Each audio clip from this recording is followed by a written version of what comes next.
So hi and welcome back to the channel. So DJI have just released a new update for the DJI Neo 2, and although it's not the biggest update that we've actually seen on the DJI Neo 2, it does introduce a couple of generally useful features along with some bug fixes. So as usual in the video, I'm going to show you exactly what's new, how to install it properly, whether or not you need to update both the app and the firmware on the drone, and most importantly of all, is the update actually worth installing. So as always, the video isn't sponsored by DJI or anyone else, and these are simply my own thoughts after testing the new features on the drone. So if you enjoy the video and content like this, please don't forget to hit that like and subscribe button. It does really help the channel out no end. So before we do look at the new features on the DJI Neo 2, there's one thing that has caught a lot of people out. So first of all, you need to make sure that you have actually updated not only the drone itself, but also the DJI Fly App. Download that first from your app store for whatever device you're using. Now, it's also worth noting that these updates are not available on a controller. They're only actually available on the drone itself. So without both the updates, the new features are not going to appear. So once you have updated the DJI Fly app, the easiest way then is to power on the drone and connect everything together, and the DJI Fly app should check automatically for the new update. If it doesn't happen, all you do is head into the settings menu and manually check for firmware updates. And again, if this still refuses to find anything, just close down the app, clear the cache, and then try checking again.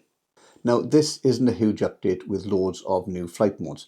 Instead, DJI have added two creative shooting modes that are designed to help get B-roll much easier.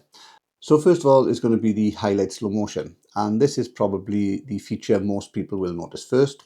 So rather than just flying normally, the drone performs again smooth cinematic movements whilst recording in slow motion. So inside this mode, you've actually got several different movements which have been pre-programmed into the DJI Neo 2. So you can do things like pull back, push down, dolly out, push in, and dolly in. And each one creates a slightly different cinematic reveal.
So they are really there to create those short B-roll clips that look more professional without needing any editing skills.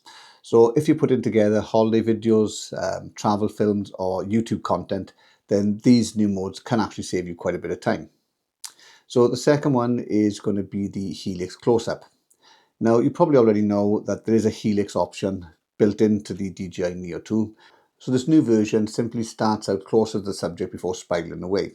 And you can even choose different starting distances depending on how dramatic you want the shot to look. So if, for example, you need to film a 5'7" middle-aged, tubby, balding, glasses wearing Welshman in a park, then it's going to be ideal. Again, if you film in that same Welshman stand on top of a hill or on a beach or somewhere with a really nice backdrop, this mode is going to be absolutely perfect. And it actually creates a much more immersive shot than the original Helix, because it feels much more personal before opening up to reveal the landscape around you.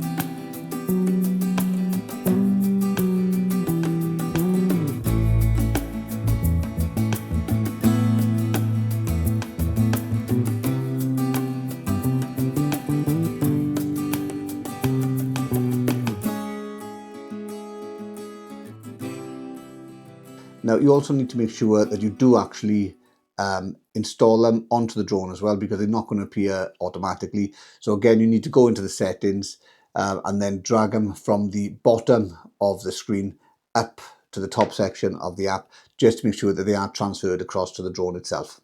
And I think this will probably become one of the most used shots on the DJI Neo 2. Now, after spending some time both testing the new modes, I have to say that they do work really well. The movements are smooth, the footage again looks surprisingly polished, and they're incredibly easy to use. Now, did DJI fix anything else? Well, alongside with these creative modes, there are the usual sort of stability improvements and little bug fixes. In my testing, I didn't really notice anything dramatic to the other flight performances. Everything flew exactly as before and as expected. I've also checked out some of the other drones that I own, and there weren't any major issues with those either. So this does really seem to be all about the DJI Neo 2. So if you were hoping for completely new intelligent flight modes and major camera improvements, I'm afraid that's not what this update's about. It's just going to give you those 2 extra new flight modes. So the question is, should you install it? Well, I would recommend installing version 124.1, because honestly, although it's not a massive update, these new cinematic shooting modes are genuinely useful. They're going to be fun, easy to use, and they're going to give you much more creative options without needing to have any more editing skills.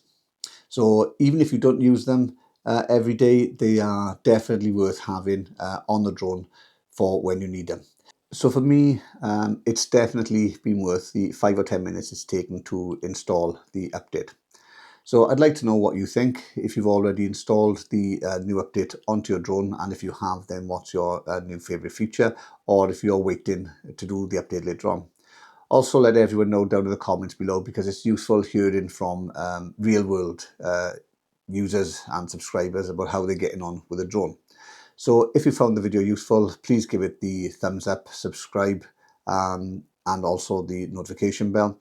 And if you've got any questions in relation to the DJI Neo, the Neo 2, the Mini 4 Pro, the Mini 5 Pro, the Lito X1, any of the Potensic drones, or the Hover X1 Pro, Pro Max, also let me know in the comments below. Thanks very much for watching. Take care, and I'll catch you in the next video in a few days. Thanks. Bye.